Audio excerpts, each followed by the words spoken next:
Olá pessoal, hoje a videoaula é sobre leis de Ohm, também conhecido como resistores, resistência elétrica, assunto terceiro ano do ensino médio, muito visado no Enem, tá? Assunto importantíssimo.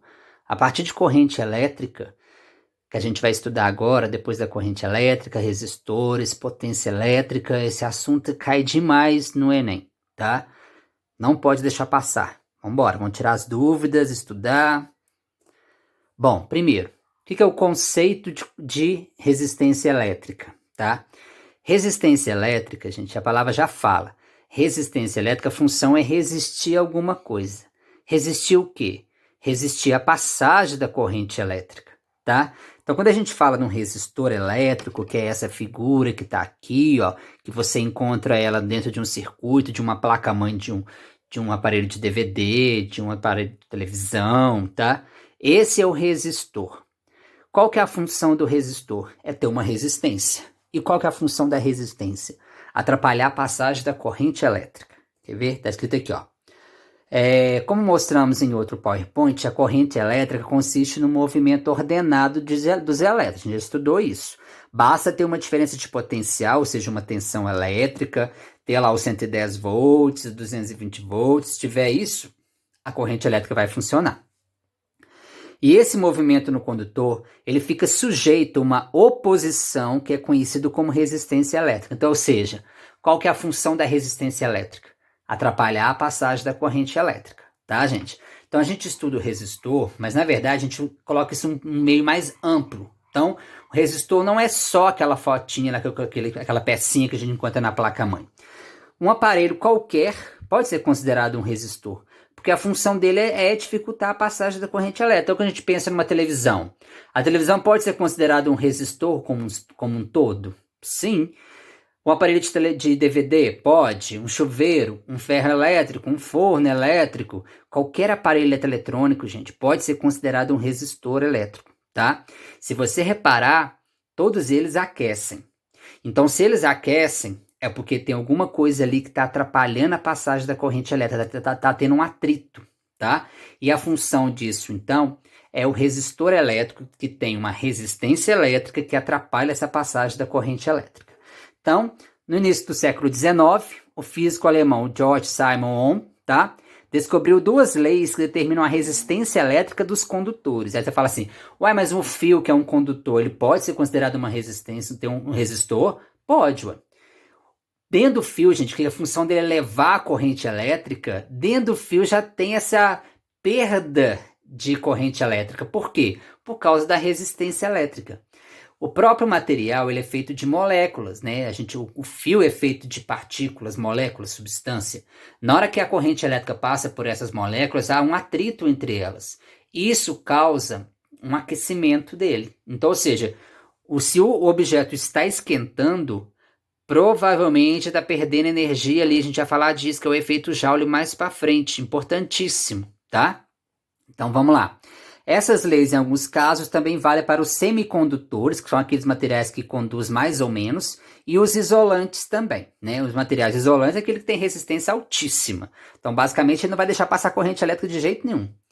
Então, vamos lá. Um circuito simples. A gente já conhece um circuito simples. Como é que monta um circuito simples? Você precisa de uma tensão elétrica, de um aparelho, um dispositivo que forneça isso. No caso aqui, pode ser uma pilha, pode ser uma bateria, pode até ser mesmo um gerador, pode até ser a tomada da CEMIG, tá? Que vai fornecer aquela diferença de potencial, que você vai ter o polo trifásico positivo e o fásico negativo. Aqui na pilha a gente vai ter o polo positivo e o polo negativo. Funciona a mesma coisa. Sem essa diferença de potencial, a gente acabou de ver na matéria passada, não existe corrente elétrica. Então aí a gente estudou, existe corrente contínua, corrente alterna, corrente, o sentido dela real, sentido convencional. O sentido real é saindo do polo negativo, mas a gente estuda como se fosse positivo, ou seja, a corrente saindo do polo positivo, passando pela essa chave. Outra coisa, se a chave estiver aberta, não há passagem de corrente elétrica para cá. Então a lâmpada não recebe a corrente elétrica, então ela não funciona. Com a chave fechada, permite a passagem da corrente elétrica. Aí a corrente elétrica passa por esse filamento da lâmpada, faz ela funcionar e retorna para o polo negativo. Tá, gente? Então é assim que funciona um circuito simples, com um aparelho só ligado. Essa lâmpada poderia ser considerada um resistor elétrico? Poderia. tá? Porque ela tem aqui dentro dela um resistor. Esse filamento de tungstênio aqui, que é um metalzinho, quando a corrente elétrica passa ali, devido ao atrito com esse composto, com o material orgânico dele, com as moléculas, gera um atrito e gera luminosidade. Então a lâmpada acende por causa disso. Nada mais é do que o atrito dos elétrons com o atrito das moléculas que é formado o filamento de tungstênio, tá? Observando a figura abaixo, né? Um circuito simples é aquele que há apenas uma única corrente elétrica, ou seja, a corrente elétrica sai do gerador e percorre somente um caminho até voltar a ele. Podemos ver na figura abaixo que é uma pilha, uma lâmpada e uma chave metálica ligada por fios condutores. Então, basicamente, esse é um circuito muito simples, fácil de fazer. Observando a figura abaixo, vemos que a chave está fechada. Dessa forma, os elétrons podem passar facilmente, tá? Assim, a lâmpada se acende. Geralmente, as chaves também os fios possuem resistência bastante pequena, se compararmos com a resistência que apresenta alguns circuitos, né, tá, gente? Então, o próprio fio e a própria chave também tem uma resistência elétrica. Só que é tão pequena em relação à própria lâmpada que a gente considera mais a lâmpada como sendo o resistor do circuito do que o próprio fio e a própria chave, tá? Bom, aí a primeira lei de Ohm. O que esse cara descobriu para poder escrever essa primeira lei dele? Ele descobriu uma coisa muito importante. Lembra no slide passado, da matéria passada de corrente elétrica, eu falei assim, gente, cuidado, se você tomar um choque de uma tomada de 220, é muito mais perigoso que uma tomada de 110 volts. Mas você não toma choque não é por causa do volt, você toma choque por causa da corrente elétrica que tem. A tomada de 220 volts, a passagem de corrente elétrica ele é muito maior do que na tomada de 110 volts. Então, por isso que é mais perigoso. Então, o que esse Ohm fez? Ele percebeu a proporção entre a tensão elétrica e a corrente elétrica. Ou seja, quanto maior a tensão, maior a corrente elétrica. Quanto menor a tensão, menor a corrente elétrica. Então, isso é diretamente proporcional, tá? Então, esses cabos de alta tensão que passam aí nos postes, tá? Cuidado com eles. Porque se a tensão é elevadíssima, nos 3.000 volts, por exemplo, 7.000 volts, a corrente que passa ali é altíssima, tá? Se você encosta ali nos dois fios, né? Porque se você encostar num fio só, não tem problema. Se você não estiver encostando no chão, né? Estiver suspenso, pendurado, num fio só, não tem problema. O problema é você encostar nos dois fios, então você encostar em um fio só, estiver ligado, estiver encostando no chão, você vai descer esses elétrons para a terra e vai tomar choque, tá? Então, quanto maior a tensão, maior a corrente elétrica. É isso que ele percebeu. E como que ele fez isso? Vamos pensar num jeito mais fácil. Vamos pensar que ele pegou um aparelho e ligou esse aparelho numa tomada de 110 volts. Aí, com a ajuda de um amperímetro, que é um aparelho que mede a corrente elétrica, ele registrou um certo valor de corrente elétrica. Vamos pensar assim. Ele colocou em 100 volts, ligou na tomada de 100 volts, e vamos pensar que passou uma corrente de 2 amperes, né? Então, 100 dividido por 2, 50. Tá dando valor aí, 50, né? Se a gente fosse dividir. Aí depois ele pegou esse mesmo aparelho e ligou agora numa tensão de 200 volts. Aí ele percebeu que a corrente que passou foi de 4 amperes. Então, 100 dividido por 200 dividido por 4 também vai dar 50. Então, o que ele percebeu? Que mesmo você aumentando a tensão elétrica, você também aumenta a corrente elétrica, dobra, né? Na mesma proporção. Mas a divisão entre a tensão pela corrente elétrica, ele percebeu que o valor era constante. E esse valor constante, ele percebeu, então esse aparelho tem alguma coisa dentro dele que não muda, que é constante. Aí, essa coisa que não muda, essa grandeza que ele descobriu, essa parte que ele descobriu que o aparelho tinha uma coisa constante dentro dele, ele deu o nome de resistência elétrica, tá? Que é representado, tá? Pela letra R. Então, a gente vai fazer um R maiúsculo. Então, o R maiúsculo significa resistência elétrica, ó. Considerando o circuito assim, imagine que a diferença de potencial da pilha seja dobrada. Então, se você dobrou a tensão da pilha, aí você vai perceber que a corrente elétrica também dobrará. Se triplicarmos a diferença de potencial, triplicaremos a corrente elétrica. Isso quer dizer que a razão entre a diferença de potencial, ou seja, a tensão elétrica, e a corrente elétrica, a razão é a divisão entre a diferença de potencial e a corrente elétrica, vai ter um valor constante. E esse valor constante foi o que eu falei, ele deu o nome de resistência elétrica, representado pela letra R. Então, qual que é a primeira lei de Ohm? O que estabelece o quê? O que ela fala? Qual que é o enunciado dela? Que a razão entre a diferença, a razão divisão, entre a diferença de potencial, tensão elétrica, e a corrente elétrica que atravessa um condutor é igual à sua resistência elétrica desse condutor, tá? Então, ou seja, a resistência elétrica nada mais é do que a divisão entre a tensão elétrica pela corrente elétrica que atravessou o aparelho. Vale salientar que a explicação foi desenvolvida tendo como base um condutor de resistência constante. É por isso que condutores desse tipo são chamados de condutores ômicos. Daqui a pouquinho eu vou entrar em detalhes sobre o condutor ômico, condutor não ômico, tá? Daqui a pouquinho a gente vai falar nisso aí. Então vamos lá. Se colocarmos a corrente elétrica I, que é representada pela letra I, você já sabe disso, podemos observar que quanto maior o valor de R da resistência, menor será a corrente elétrica. Então essa constante mostra a resistência que o material oferece à passagem da corrente elétrica. E essa resistência ele deu o nome, né, de resistência elétrica. Então, ou seja, o R é igual à razão entre a tensão elétrica, que é o U, dividido pela corrente, que é o I. Ou, se a gente multiplicar em cruz, vai ficar U igual a R vezes I. Importantíssima essa equação. A partir de agora, a gente vai usar ela toda hora. Na que a gente começar o circuito em série paralelo, essa equação é importantíssima. Gente, isso cai no Enem igual água, tá? Não pode esquecer isso. Vamos lá, então. Então, me deu aqui uma legenda. O R é a resistência elétrica, que é medida em ohm. Então, toda vez que a gente calcular o R, gente, você vai ter que colocar esse símbolozinho que é o ômega do alfabeto grego, que representa o ohm, que é o sobrenome do cara que descobriu isso, tá? Então, quando a gente calcular lá, a resistência de um fio elétrico deu 20, aí é 20 ohms. Resistência elétrica da televisão, por exemplo, deu 30 ohms. Aí você vai colocar o 30 e esse símbolo aqui, o ômega. O U significa diferença de potencial, que é a DDP, ou a tensão elétrica, medida em volts, você já sabe disso.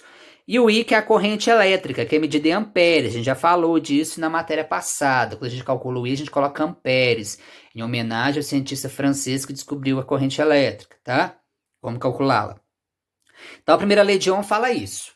Aumentou a tensão, aumentou a corrente, tá? Diminuiu a tensão, diminuiu a corrente. E a resistência do aparelho é sempre constante, tá? Só que, pessoal, nem todos os aparelhos têm essa resistência constante, não, tá? Alguns aparelhos possuem o que a gente chama de termostato. Esses aparelhos, a gente consegue alterar a temperatura deles. Para a gente alterar a temperatura deles, a gente tem que mexer na resistência. Então, quer dizer que a resistência dele pode alterar. No caso, por exemplo, chuveiro, ferro elétrico, forno elétrico. Os aparelhos que a função é esquentar, esses aparelhos a gente não considera, na verdade, as resistências deles podem mudar, tá? Porque você vai alterar a temperatura deles, tá? Mas para fazer exercícios, tem hora que a gente considera que a resistência vai ser sempre constante, tá? Que é o condutor ômico, a gente vai ver daqui a pouquinho mais para frente. Vamos lá, então. A representação. Como que eu represento um resistor num circuito? Então, ele vai vir aqui, ó. Eu posso desenhar desse jeito aqui, essas ondinhas, eu posso fazer esse retângulozinho aqui. Então, é assim que a gente identifica um resistor no aparelho, num circuito.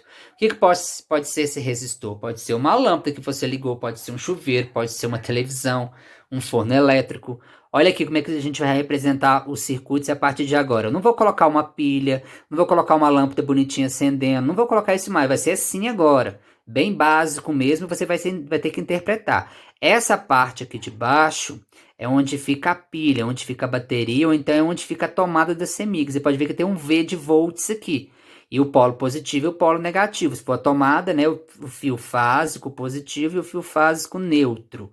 E a corrente saindo do polo positivo, sentido convencional, passando no resistor, fazendo ele funcionar, se for uma lâmpada vai funcionar, volta a corrente elétrica para o polo negativo, ok? Então, um circuito simples com apenas um resistor.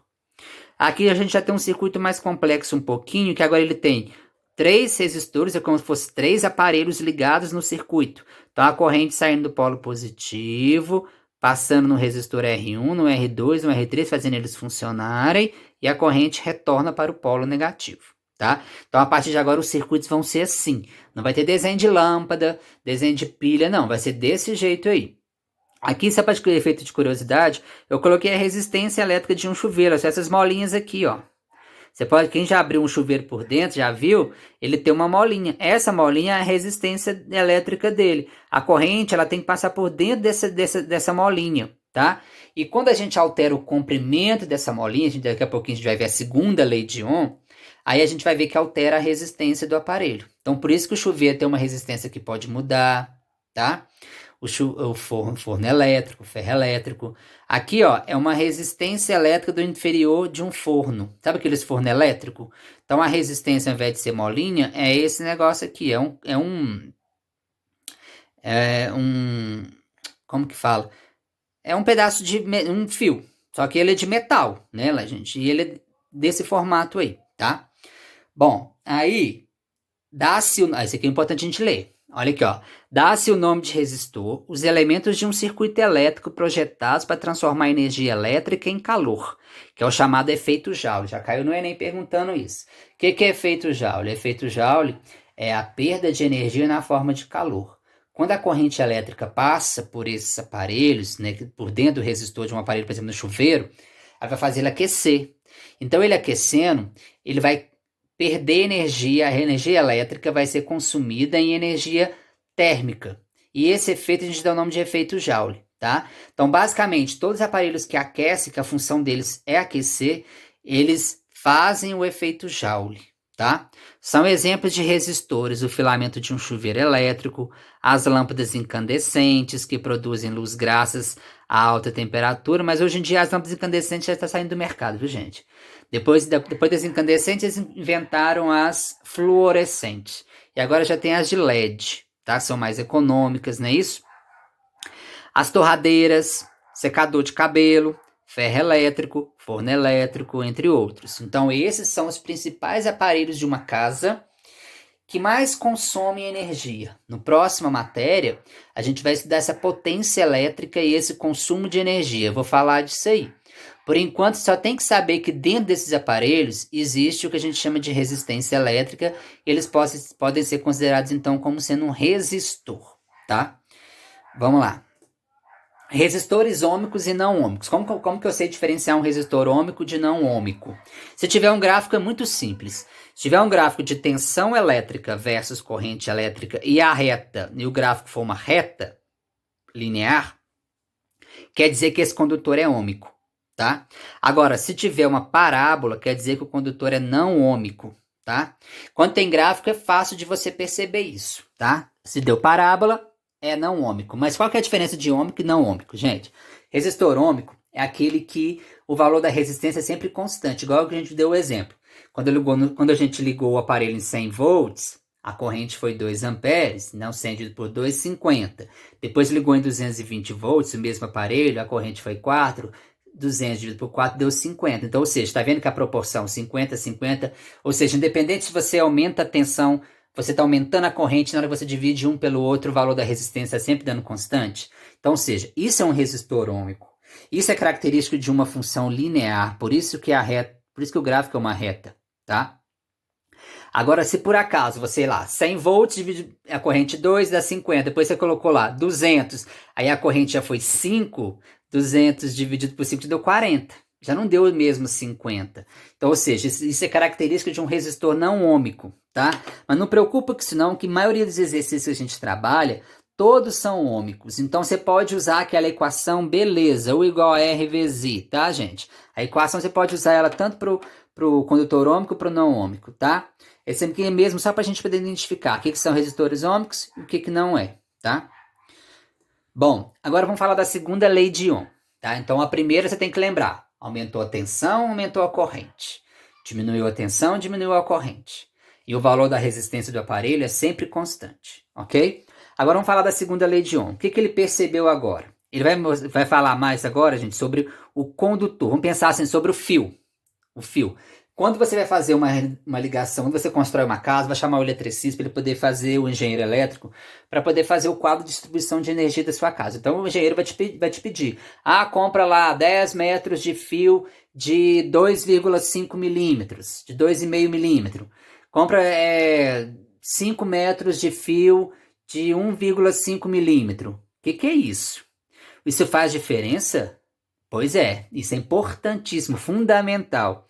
Por quê? Quando ele fala 2,5 milímetros ou 1,5 milímetro, ele está se referindo à espessura do fio, tá? Então quer dizer que tem fios mais grossinhos, fios mais fininhos, isso faz diferença na hora da passagem da corrente elétrica? Faz, e muito, tá, gente? Então, por exemplo, se você fizer uma ligação da sua casa só com fios de 1,5 milímetro, é um fio muito fino. Dependendo do aparelho que você for ligar, por exemplo, um forno elétrico que consome muita energia e vai precisar de muita corrente elétrica, essa quantidade de corrente elétrica não vai conseguir passar por esse fio fino. A resistência dele vai ser altíssima. Então, o que vai acontecer com esse fio? Ele vai derreter. É por isso que a gente costuma ver algumas tomadas derretendo, né, com problema de derretimento. Por quê? Talvez a fiação é uma fiação muito fina e o aparelho que você ligou necessita de uma corrente elétrica muito grande para funcionar, tá? Então a resistência elétrica aumentou grande mesmo, aumentou muito. Isso faz aquecer demais o fio, o efeito Joule. Aí o fio começa a derreter, tá? Então vamos lá. A segunda lei de Newton mostra que a resistência de um condutor é relacionada à sua forma, mas também aos fatores microscópicos descritos com base em uma grandeza física chamada de resistividade. Então, por exemplo, um fio de mesma espessura de cobre vai ter a mesma resistência de um fio com a mesma espessura de alumínio, né? São coisas diferentes. Então é lógico que a resistência é diferente do material. Então, ou seja, a resistividade do material, ela é diferente, também é importante. Ó, a resistividade é uma grandeza física que mede a oposição que algum material oferece ao fluxo de cargas elétricas, ou seja, ele vai medir a dificuldade que ela vai atrapalhar a passagem da corrente elétrica. Ou seja, materiais de alta resistividade oferecem grande resistência à passagem de corrente elétrica. Então, olha aqui, ó, é um valor tabelado, gente. Ah, eu preciso saber a resistividade de cada material desses aqui? Não, não precisa saber. O exercício te fornece. Então, da prata é 1,6 vezes 10 a menos 8 ohm vezes metro. Cobre 1,7 vezes 10 a menos 8 ohms vezes metro. Aí o que acontece? Por que os fios são feitos de cobre? Olha só, o cobre, gente, o que acontece? Para a gente ter um fio muito eficiente, a gente tem que ter um fio com menor resistividade. Então a gente tem que pegar um material que tenha resistividade muito baixa, porque aí ele vai deixar passar a corrente elétrica facilmente. Isso não vai gerar atrito demais, isso não vai gerar resistência elétrica demais. Então o ideal aqui nessa tabelinha nossa aqui, o ideal é o fio ser feito de quê? De prata, porque prata é 1,6 vezes 10 a menos 8. Só que prata é caro, gente, tá? Então, o segundo meio, né, o segundo elemento químico que menos oferece resistência elétrica à passagem da corrente elétrica é esse aqui, ó, o cobre, 1,7 vezes 10 a menos 8, tá? Bom, então depois agora você já sabe que resistividade, que é um valor tabelado, que cada material possui o seu, é ele que vai determinar se a passagem da corrente elétrica vai ser feita facilmente, se vai ser com mais dificuldade, tá? Quanto maior a resistividade do material, mais ela vai oferecer resistência à passagem da corrente elétrica. Bom, então de acordo com essa lei, a resistência elétrica de um fio condutor é diretamente proporcional ao seu comprimento. Outra coisa, você pegar 1 metro de fio de cobre, né, da mesma espessura, depois você pega um outro fio com a mesma espessura, só que agora é meio metro, qual dos dois vai oferecer maior resistência elétrica? O que tiver maior comprimento. Por quê? Porque a corrente elétrica vai ter que circular ali por dentro por mais tempo. Então o fio mais curto, sendo feito do mesmo material e com a mesma espessura, o mesmo diâmetro, então o fio mais comprido ele vai ter resistência elétrica maior. Então a gente tem que observar isso. Então foi por isso que falou. Quanto maior o comprimento do fio, maior a resistência elétrica, mais difícil a corrente elétrica passar por dentro dele. Além disso, vai ser inversamente proporcional à área. Ou seja, o que é inversamente? Aumenta uma, diminui a outra. Então, ou seja, se você pega um fio que é mais grosso, que ele tem uma área maior, o que acontece? Você comparar ele com o mesmo fio, feito do mesmo material, mas com um fio mais fininho, qual que vai ter mais resistência elétrica, gente? O fio que tem menor espessura, menor diâmetro. Por quê? Se ele é mais fininho, os elétrons passando ali por dentro vai ter muito mais dificuldade. Então a resistência elétrica ali vai ser altíssima de um fio mais fininho. Foi o que eu acabei de falar com vocês. Quando o engenheiro vai construir a casa, quando você vai construir, te chama o engenheiro para fazer o quadro de disposição de energia, ele vai te falar que tipo de fio que você vai ter que comprar. Não adianta você comprar fio fininho e economizar, não. Isso vai gerar problemas futuramente. Bom, é por esse motivo que utilizamos fios mais grossos em aplicações que demandem corrente elétricas de alta intensidade, de grande intensidade. Então, prédios, shopping, tem que ser fios grossos mesmos. Eles têm menor resistência elétrica e por esse motivo dissipam menos energia. Dissipar é perder. Perder menos energia na forma de calor. Tá? Então, isso é importante você analisar isso. Então, a segunda lei de Ohm, resumindo, ela fala o quê?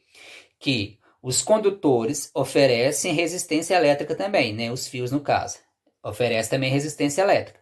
Quais são os fatores que interferem? Comprimento, a espessura, né?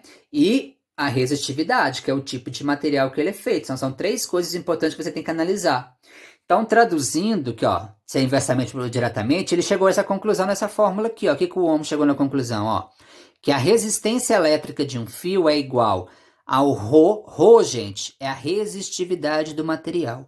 Então, na hora do exercício, você vai te falar, um fio de cobre, quanto que vai lá a resistividade dele? Você vai jogar lá, 1,7 vezes 10 a menos 8.